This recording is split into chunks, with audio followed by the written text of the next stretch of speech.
Hey guys, welcome back to my review of oMens, the episode that acted as the finale of the second season of The Gifted, and is possibly the finale of the series in its entirety. Now I do believe that the series has to get renewed. I mean, that cliffhanger, that final moment, that was just plain amazing. Now we all probably know by now what that means. There's a lot of Days of Future Past coming our way on the third season of the series, if of course the show does get that third season. And we know as well what Blink was doing on that final scene, which by the way, she looked very awesome. I'm gonna be talking about that in a bit here. But she was filling in for someone out of the comics. She was basically bringing a warning about a Days of Future Past kind of scenario that we're going to be watching on Season 3. Gonna be talking about that ending as well in full detail in a moment here.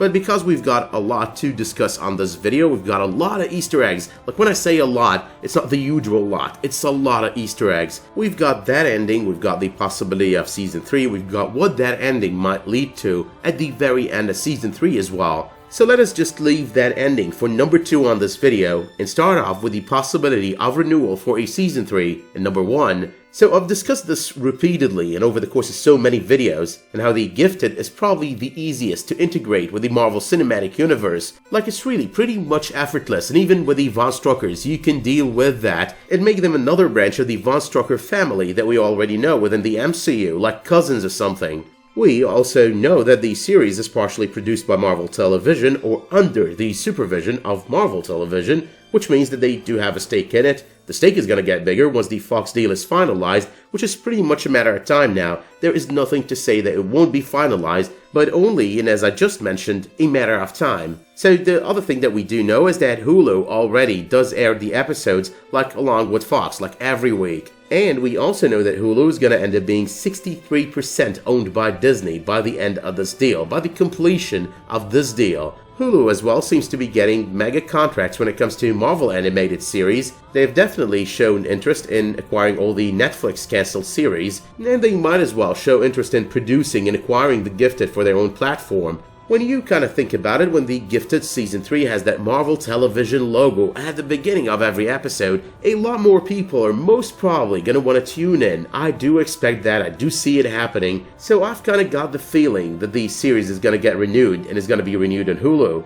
But that though was the part where I try to make myself and yourselves feel better about the fact that we haven't heard of a renewal yet. So let's now move on to talking that ending in number 2. Now the reason I do say this is all a Days of Future Past scenario is that the producer of the series did state that if the series ever got the chance to do a third season, we're going to be getting a Days of Future Past like scenario. So number 3, the ending scene that was supportive of all of that I just spoke of, the Days of Future Past like scenario, and Clarice coming through that portal with a warning, some kind of a warning, that basically has her filling in for Kitty Pryde on the pages of the Days of Future Past arc in the comics. So what happened on the pages of that arc is that Kitty Pryde's consciousness kind of time traveled to occupy her current self in order to give herself and the X-Men a warning against the future extermination of mutants. Over here though, and on this episode, Blink was given the ability to physically travel through time by opening portals through time. So she opens a portal from the future, comes in, and then opens another one to the future, where she takes everyone with her.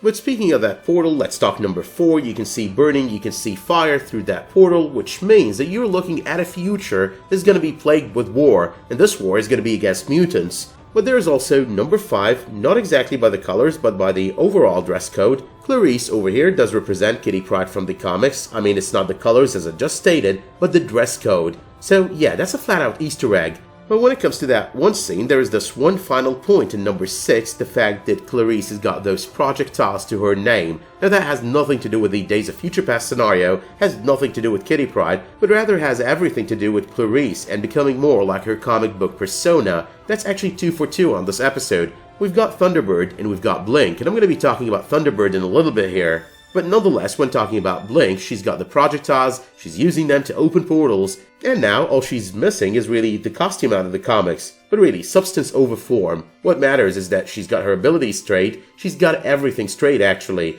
So at this point, and in my opinion, the costume doesn't really matter. But anyway though, in working our way backwards throughout the events of the episode to figure out how much of it did actually contribute towards the effect of this Days of Future Past arc, number 7, we've got Benedict Ryan admitting to his crimes, forced by Esme to do so, but nonetheless admitting his crimes. And the only crime that he seems to admit to is leading the Purifiers, but he never admits to working with the Inner Circle, working with Reva Page. Now that's really a little bit of a problem, because it would allow voices to go loud asking for the extermination of mutants. When you kind of think about it, right now only the mutants are to blame for the destruction of the Sentinel Services HQ. Now if Benedict Ryan were to admit his cooperation and coordination with Reva Page, that he was in league with Reva Page, that would kind of reduce the blow. Like, okay, there are criminals from both sides, and they were both working together. Benedict Ryan from the human side, and Reva Page, the Inner Circle, from the mutant side.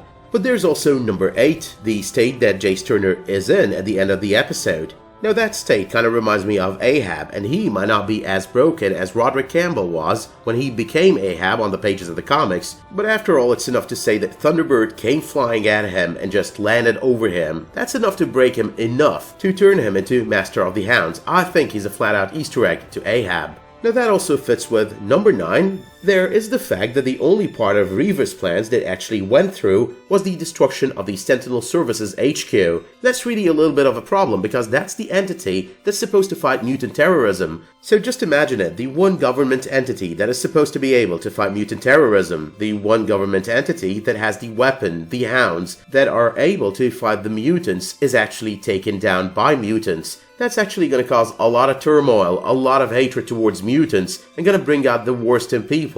Mutants will have to be hunted, and the game will be upped by a few notches. On another note though, it was kinda ironic that the only part of her plans that actually went through was actually the part that she used underground members for. Now before I move on to number 10, let me thank Hillbilly Author on Discord. He really did help a lot this season when it comes to all the Easter eggs. I mean, throughout this season, we'd watch episodes, compare notes, and then I'd decide what to put in my videos and what not to, but at the end of the day, there were things that I wouldn't have noticed, or I would have taken a lot of time in order to notice that he noticed, and vice versa. But moving on though to the rest of the events of the episode, and number 10, the death of Reed. The death of Reed was pretty emotional, pretty intense, pretty heartfelt. But one very important thing about it is that I predicted it and I was happy it went through, not because I predicted it, but because of the fact that a lot of people wanted Caitlin to die instead. Now the problem with Caitlin dying is that you want the one human element within the mutant underground to go away. That's basically doing what the 2006 Heroes TV series did, as in by the time its 3rd season hit, even worse, on its 4th season, the show was basically all about superpowered individuals versus superpowered individuals. So the human element really became a rarity over there. Besides, and to be honest, I predicted that he would die at the hands of Reva and not that he would sacrifice himself, which was a way better ending. But however, both him and Caitlin put together throughout that Attack on Reva sequence did feel like a parallel to number 11, The Punisher and Lady Punisher. Now this was one of the things that Hillbilly Author reminded me of on Discord, and I do see the kind of parallel over here. Because 1, we've got Caitlin with the 2 handguns, reminding us of Lynn Michaels or Lady Punisher. 2, we've got the kiss goodbye, which reminds us of the kiss goodbye that Lady Punisher gave to Frank Castle. 3, the battle or battles with the Purifiers kind of reminds us of the battle with Vigil on the pages of the Punisher comics. And finally, 4, Frank Castle killed himself with a bomb, just like Reed over here, in effect, became his very own Fenris bomb and let himself go off. But moving on to number 12, this season was amazing for so many reasons, but one thing does stand out. They always told you where to look for your Easter eggs, where the inspiration came from. So on each and every episode, you've got 1, 2, or maybe 3 numbers that do tell you which issues to look through in order to find out where the inspiration for the episode and all your Easter eggs are gonna come from. And on this episode, we've got 2 numbers. There's 227 on the front of the building where the Mutant Underground is currently residing, and that is an obvious reference to Uncanny X-Men, Volume 1, number 227. There's also 333, which is a reference to Uncanny X-Men, same volume, only issue number 333. Now there are a lot of Easter eggs out of these 2 issues, gonna be discussing them real quick over here, one after the other, and starting with number 12, you've got the building explosion at the very beginning of issue number 227, which is basically matched by 2 events over the course of this episode. The takedown of the Sentinel Services HQ, and the takedown of the building where Reva resides, the explosion in that building. Still on the first of these 2 issues, issue number 227 and number 13, we've got the adversary taking Roma, Storm, and Forge prisoners on that issue. We've got him making fun of them, trying to stop him from bringing about chaos all over the place. And we've got him talking about their weakness against him, gloating about his inevitable victory. I think that definitely rings a bell when you think about the conversation that went down between Reed on one hand and Reva Page on the other hand. You are the weakest of the Von Struckers, you are the failure of the Von Struckers, I'm gonna get this done, no one can stop me, all of that good stuff close to the end of the episode. Number 14. The X-Men on the same issue, willing to sacrifice themselves in order to send the adversary back to his dimension and to his prison. That was paralleled by what Reed did over here. Some of them as well did sacrifice themselves close to the end of that issue, ending up being transformed by Forge into a beam of energy that was used to toss the adversary back into his otherworldly prison. Now, the names of the X-Men that did sacrifice themselves included names like Madeline Pryor, Wolverine, and Storm, so basically Reed over here is like an Easter egg to all of these. Only difference over here is, by the end of said issue, Roma does pull the life forces of the X-Men back and basically resurrects them. Unfortunately for Reed though, that's not going to happen for him.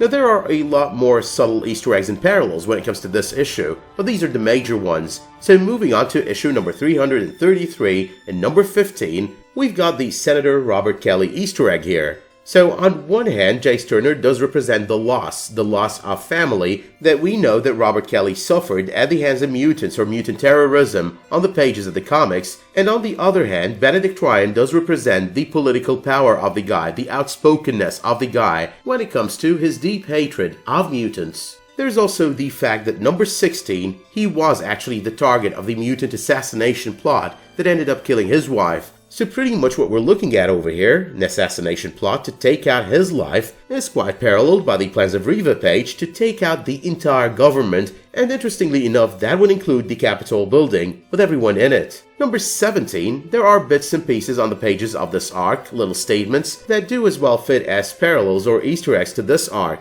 Like for example, we've got the description of Scott Summers on this arc. Part of that is kind of descriptive of the underground, all the while trying to protect the very people who would rather he and his fellow mutants didn't exist. But number 17, the fact that some of the X-Men are working with Senator Robert Kelly, the fact that he makes an exception as well for some of them from his views that they are all a big threat, that also works towards the idea that Benedict Ryan and Reva Page, two people at two ends of the continuum, two extremes, have been working together over the course of this season. Of course though, the difference over here is that the two parties of the comics were on the good side of things, while the two parties on the series were actually more on the evil side of things. But let's not forget number 18, all the name drops, the Mutant Registration Act, the Sentinels, Project Wide Awake. All of these name drops on this issue tie in with the idea of a Days of Future Past arc because they are integral to the Days of Future Past arc. But number 19, Esme turning against her sisters and working with the underground.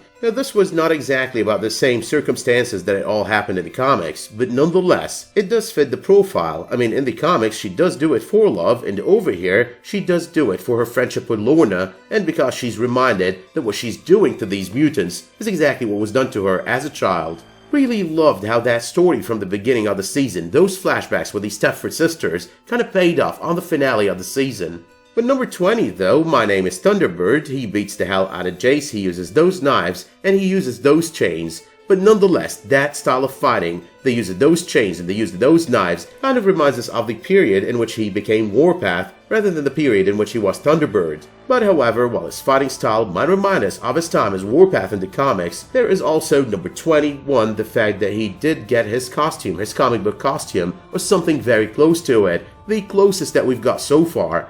Now, I'm not going to talk about that in detail anymore because I did that on my trailer breakdown for this episode, but nonetheless, that was pretty much a good Easter egg to Thunderbird in the comics. But number 22, the death toll on this episode included 3 names, Fade, Reed Strucker, and Reva Page. Number 23, we had the episode continue with the flashback style at the beginning of the episode. This time around it wasn't an origin story, but rather a flashback that's more about 715 and how the Strucker family dealt with 715. Number 24, this is a total callback to a few episodes ago, when Lauren was telling Reed about the day that she got her powers. That's exactly what was happening there. When she called him, asked him to come get her, that wasn't really a mutant attack, but rather her manifesting her powers and probably being the source of said attack. I mean, she does tell him as well, something is happening to me, but then she kind of changes the narrative, afraid of what her father's reaction would be. But number 25, from the get-go, we were promised a Fenris moment, and that's what we get. Only we didn't get the kind of Fenris moment that we expected. Not the Fenris moment that takes Reva down, the one that was discussed at the beginning of the episode, but rather a Fenris moment pushed by Reva through the Frost Sisters in order to achieve her own goals. Number 26. Enter Urg. So Urg is back, he's using his powers, he's supporting the Underground, and he's even at the very end asking the Underground to take leadership of all the Underground factions and all the mutant factions and all across the nation. So that was a change that was expected. That was something that we did see coming like 4 or 5 episodes ago. Number 27. I know a lot of fans are going to be so angry at Thunderbird for not killing Jace, but when you think of the Ahab possibility, you should be excited, because that's right out of the comics, and with the fact that they probably couldn't get back the guy who portrayed Roderick Campbell, it's really exciting to know that they're gonna have someone be turned into Ahab on the upcoming Days of Future Past arc. Number 28, this is my only complaint about this episode, but I wasn't a big fan of the CG. I mean, the CG was a little bit disturbing at times. Not that good, like with the explosion of the building with Reva and with the explosion with the building with the Sentinel services. It felt very cartoonish to a great extent. Number 29, Amy Acker with the 2 handguns might have reminded us of Lady Punisher out of the comics, but nonetheless, because Caitlin is portrayed by none other than Amy Acker, she does as well remind us of her role as Root, a person of interest. But finally though, number 30, and this is my verdict on this episode, I give the finale of this season a solid 9.5 out of 10 because it did all that I wanted it to do. It finally had the Underground kind of man up, deal with all the trouble out there, be it Purifiers or be it Inner Circle. It did as well act as a resolution to all the open threads, was kind of emotional, did resolve the issue of whether or not Clarice was dead, and it gave us a Fenris moment. So yeah, I'm pretty content with this episode. A 9.5 out of 10 is pretty solid, pretty well deserved, and I'm very content and happy with it. So I do hope we do get a 3rd season. But with that being said though, my work here is done, so let me know in the comments what you thought of this episode, if there are any Easter eggs that I might have missed mentioning on this video. Let me know as well if you do think the series is gonna get a 3rd season, let me know what you want to see on that 3rd season, let me know what your favorite moments were on this episode. Now don't forget as well to do those other 3 things that I usually ask you to do. Make sure you like this video, subscribe to this channel, and enable notifications for my future videos, community posts, and live streams. Until the next time though that you tune in for another one of my The Gifted videos, or otherwise, thank you so much for tuning in to this video, and have a great day.